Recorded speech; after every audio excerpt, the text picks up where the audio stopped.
There is one last piece about scheduling that I wanted to talk to you about, and that's called real-time scheduling.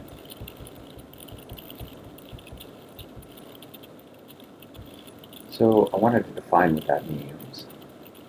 The goal of real-time scheduling is that the computer must respond in a fixed amount of time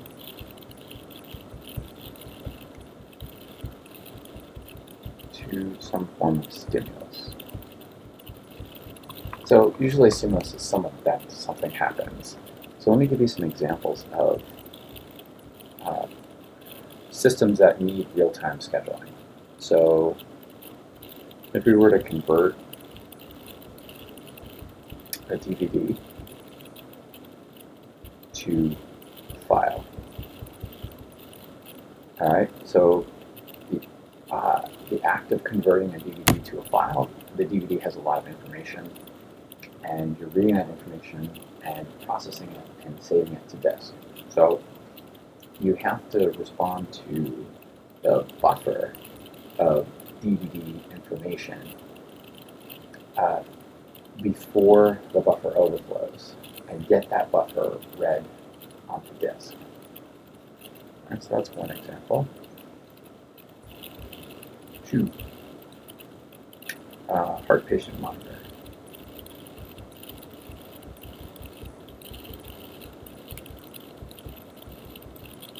You have to capture each heartbeat, and if you make a determination that the heartbeat is irregular, you need to let the patient know or let the doctor know. And you need to do that immediately. It can't be something that happens a half an hour later after you've been able to analyze the heart rate to some great degree. Autopilot. You know, I have a boat, and once my boat gets off course, I want my autopilot to immediately put the boat back on course. I can set the autopilot up so that it steers to the wind, and so I want to keep the sails at a certain angle of wind. So if the boat begins to drift off or the wind changes, I want the boat to respond very quickly to that.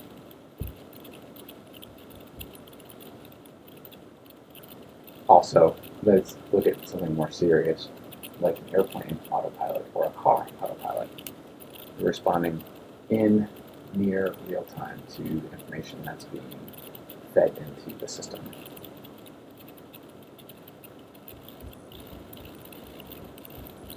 First-person shooter. So that's a game. You're playing a game with your friend, and if you shoot your friend should see the results of that action very quickly. There shouldn't be that much of a delay. Okay. So there's 2 flavors of real-time scheduling.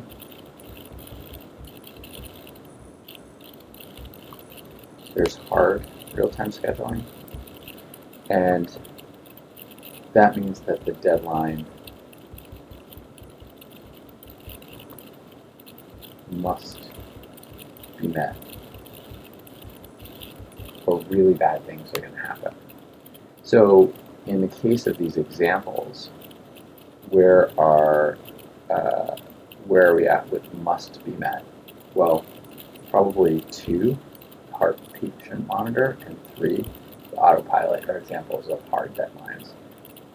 We're talking about potential loss of human life if the deadline isn't met. And there's also soft deadlines.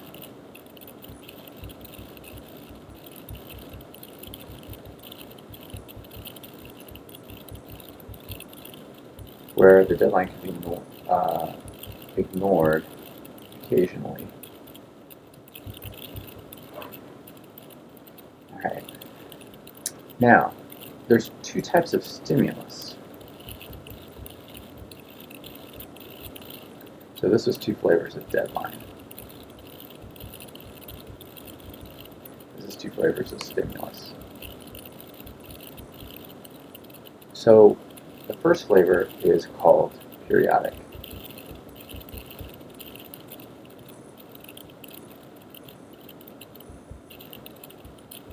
that's when events, that's the stimulus, occur at regular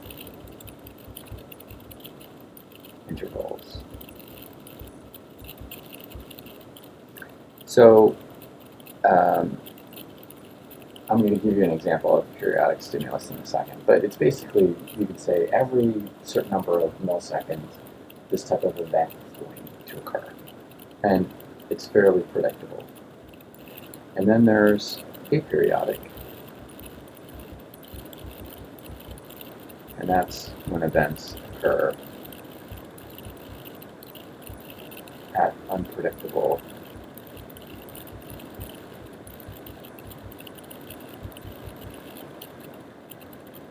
times. Okay. All right, so let's take a look at periodic events. Right? There's not a lot we can do about aperiodic, so we just need to have the compute power to handle processing those aperiodic events. For example, ideally just walked across the road and the sensors in the car detect that there's an object on the road. So that is aperiodic. That predict when that's going to happen. But the system does need to handle and react to the fact that that object is on the road. All right. So when you have periodic events, so you know these events are occurring at a certain frequency, basically. The question is the system, are the events schedulable, or is the system actually able to handle all of the periodic events that occur?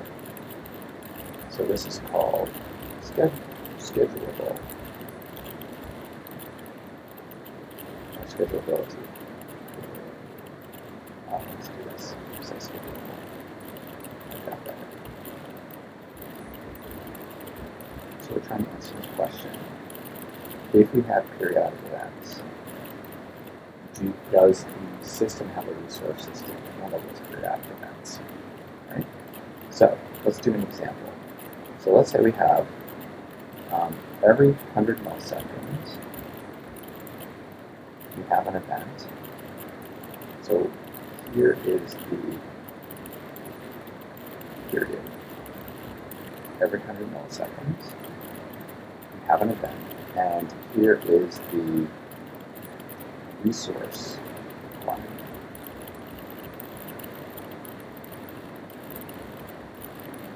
So every 100 milliseconds, we mean 50 milliseconds of the CPU. Every 200 milliseconds, we have an event that needs 30 milliseconds of the CPU. And every 500 milliseconds, we have an event that needs 100 milliseconds of the CPU. And so the question is, assuming that there's just one CPU, can we actually schedule and process these events over time? Right? So every 100 milliseconds, boom, something happens. It takes 50 milliseconds to CPU. Every 200 milliseconds, boom, something else happens that requires 30 milliseconds of the CPU. Every 500 milliseconds, boom, there's something that requires 20 milliseconds of the CPU. Well, I guess the way to answer this question would be in a second, or in each second. Let's do it that way. So in each second,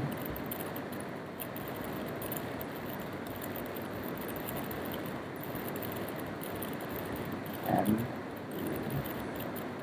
schedule the resources on the CPU.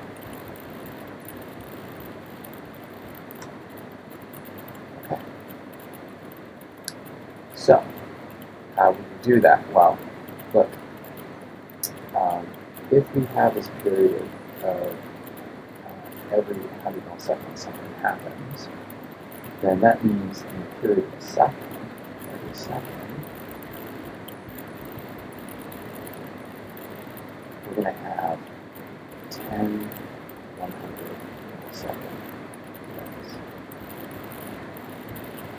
Every second, we're going to have 5 200 millisecond events. Every second, we're going to have 2 500 millisecond events. So how do I know that? Well, if I take a second, that's 1,000 milliseconds, and I divide it by 100, I'm going to get 10. So now we get 10 of those 100 millisecond events in a second. 5 of the 200 milliseconds and 2 of the 500 milliseconds in a second. Okay, so given that that's true, then how much CPU time do I need every second? Okay.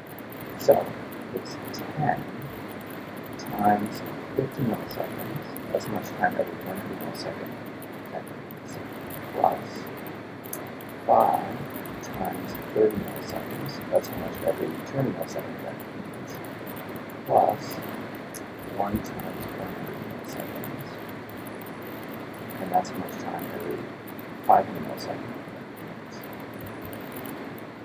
So that's 500 milliseconds plus 150 milliseconds plus 100 milliseconds, which equals 750 milliseconds. So 750 milliseconds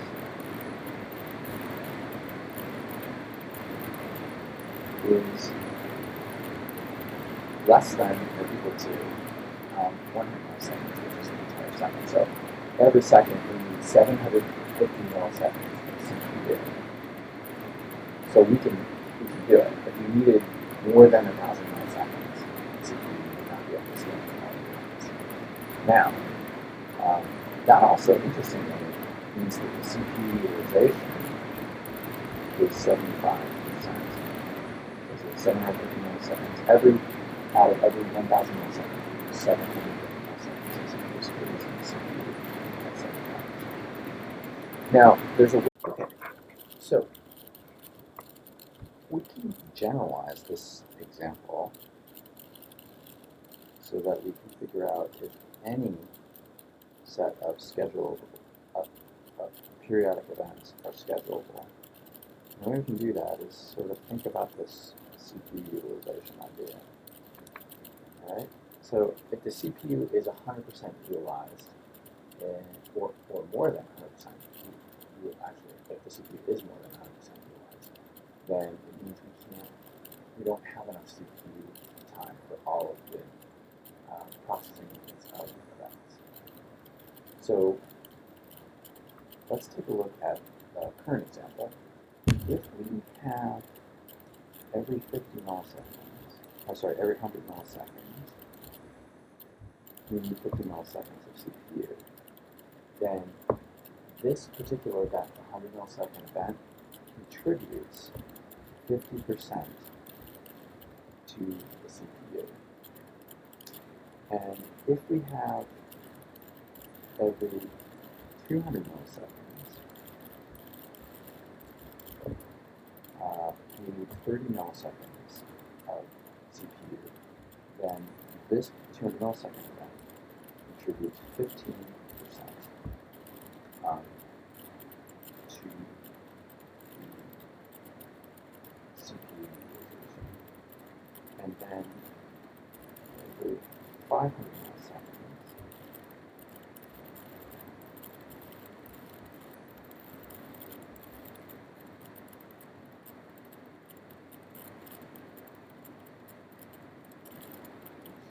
every 500 milliseconds, we have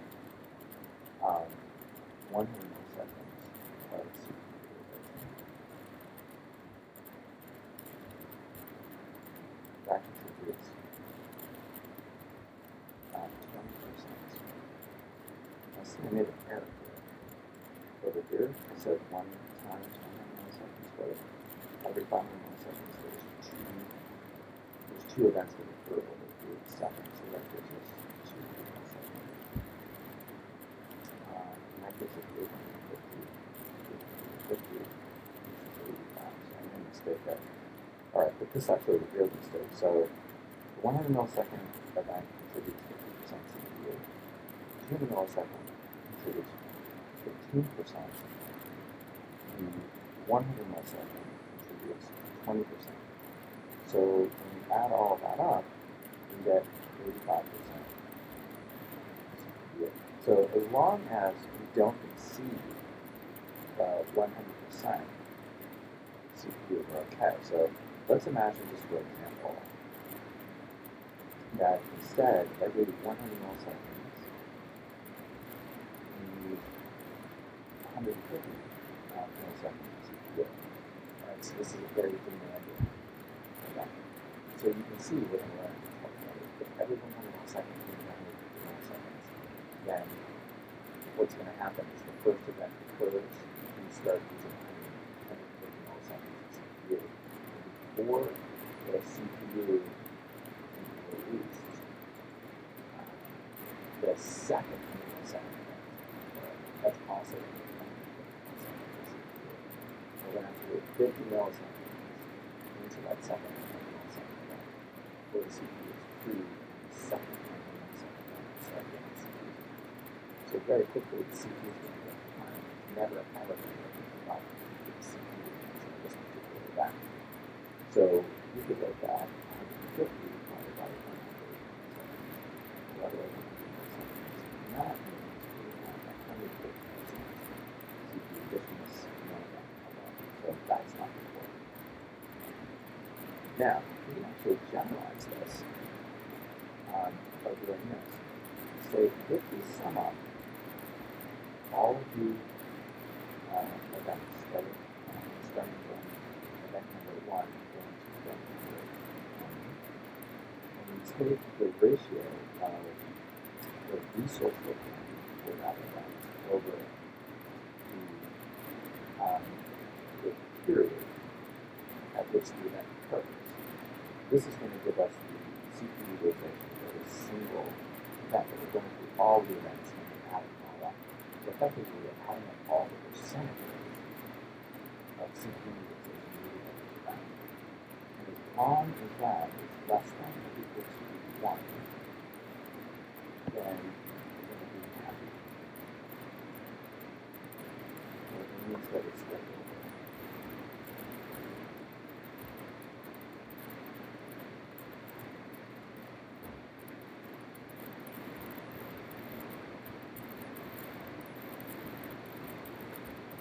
Again, in a situation where we're adding these up and greater than 1, then we know that it's not scheduled. Now, obviously, if we have this only applies to single CPU. So if we have more CPUs, what we could do is we could take that number and increase it with the CPU times. So we have 2 CPUs and say, okay, it's schedulable if we add up all of the resource requirements over the period of which each resource occurs, and it's less than 2